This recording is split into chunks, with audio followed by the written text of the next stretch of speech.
Today on Upfront, shutdown or showdown? Next, House Speaker Paul Ryan on keeping the government funded and the president's call for a wall. Will Congress do both? Then the new plan for mineral mining in northern Wisconsin. Plus, the former prosecutor challenging Attorney General Brad Schimel. And Milwaukee County Sheriff David Clarke steps down, teasing questions about his future. Covering the issues important to Wisconsin. This is Up Front with Mike Goucher. Hello and welcome to Upfront. Mike Goucher is off this weekend. I'm Kent Wainscott. Congress returns to work Tuesday with a big agenda. Tax reform, funding the government past September 30th, the president's border wall, and now dealing with the devastation of Hurricane Harvey, which could end up being the costliest storm in U.S. history. Can we afford it all? And what takes priority? We're asking House Speaker Paul Ryan, the Republican from Janesville. Thanks very much for being with us today. Nice to be back with you. Let's begin with speculation today, as we sit here, that President Trump reportedly is considering ending DACA, the program that allows children who came into this country illegally to stay. Well, I don't think that it's going to happen cold turkey like that. I think this is something that Congress needs to fix. The president prior, Obama, he was wrong in doing it because you can't have the executive just legislate out of thin air. So even courts have backed us up on that. At the end of the day, though, I would say these kids don't know any other home. I think there's a humane way to fix this. I think President Trump agrees with fixing this, and it's got to be up to the legislature. I think we need some time to be able to fix this. And so I would support fixing this, and we're going to need some time to do that, and I hope that there will be the time given to do that, and I think there will be. All right. You've got a full plate, as we said, as you head back after Labor Day. But suddenly there's a new challenge, a new priority as you deal with the aftermath now of the devastation in Texas. How quickly can Congress act? What will happen in terms of trying to fund the recovery efforts? I was just working on that driving over here to the studio. We're going to have to do this in tranches because right up front, we're going to have to backfill some emergency funding. We call this the DRF, the Disaster Relief Fund at FEMA.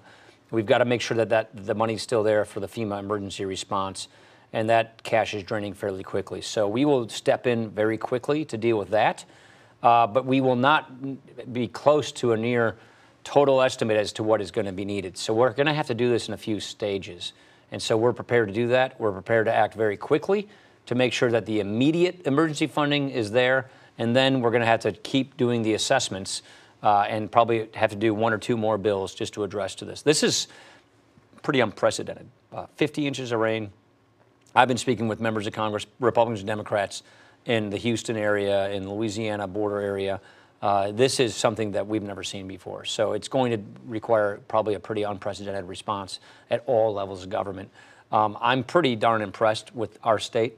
I was just at Farm and Fleet this morning in Janesville.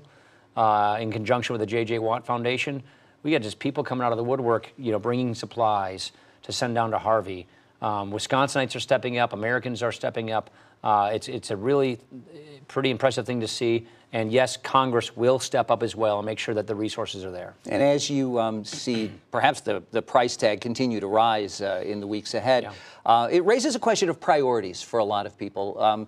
Who say, for example, should we be funding a border wall when the nation's fourth largest city and its residents, and one that's so critical to the U.S. economy, is in so much need of help? Where's the priority there? Well, first of all, these don't have to be exclusive. We have an opioid problem. We have cartels bringing drugs over the border. We have, an immigration enforcement problem. That does need to be addressed. I went down to the border in April with the Border Patrol, who said we do need physical barriers at certain parts of the border to be able to stop all these drugs coming in. So this is something that's also a national security priority. We already passed funding for the physical barriers in the border in the House already. That bill is long out of the House. It's been about a month or so since we've got that done. That's going to probably go into near the end of the year when we have more debates about funding. But there is a need to secure our border, and it's not just a wall. It's a lot of things. It's levees, it's fences, it's technology, because we do have a problem with unsecure border. We need to secure our border. That shouldn't be a partisan issue, by the way. I hope it's not.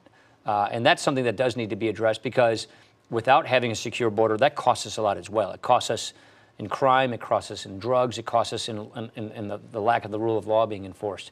So we shouldn't have to choose between very important government priorities. We should be able to juggle these responsibilities. The president, as you know, has made the wall a priority, has talked about government shutdown at one point. Yeah, I don't think that's necessary, and I don't think that that's even needed to get this done. We will have to do an extension at the end of the month. We call this a continuing resolution because there's no way the Senate, with all the other things they're doing, putting judges on the bench, getting the cabinet, staffed up, there's no way they can process all the appropriations by that. And the president knows this, and so we fully anticipate that we're going to have an extension into probably December so that we can get all this work done. At that point, is the president heading toward a showdown with Congress over this wall? No, I don't think so. I've spoken with him many times about it. Like I said, the House already passed funding for the wall. So the House has done its job. The president's very pleased with that. The Senate has not gotten to this issue yet. They're not going to be able to get to this issue, especially now with Harvey and the responses we have to do. They're not going to be able to get to all these appropriations by the end of by the end of September here. So he knows that we're going to have to do an extension. You have been traveling the country talking about tax reform. It's been a priority for you for years. The president was out on the road talking about it this week as well. You've got a plan. You've had a plan for some time. Warren Buffett recently said, look, this isn't tax reform. This is just a tax cut. Is it true reform? Will you be able to achieve what you hope to achieve? Absolutely. Yeah, I feel very good about this, actually. I feel as good about this as any big legislative lift we've had yet. The reason I feel good about this is because the House, the Senate, and the White House, we all agree on the framework. We're all moving toward putting the details on that. And the reason I feel good about this is we know that we have to get this done if we want to get faster economic growth in America. We have the worst tax system in the industrialized world in this country. And it is really putting jobs at risk. It's putting wages at risk. It's putting our economic health at risk. And so for that reason alone, we think we have to get this done. We think we will get this done. Not to mention the IRS is just a nuisance agency.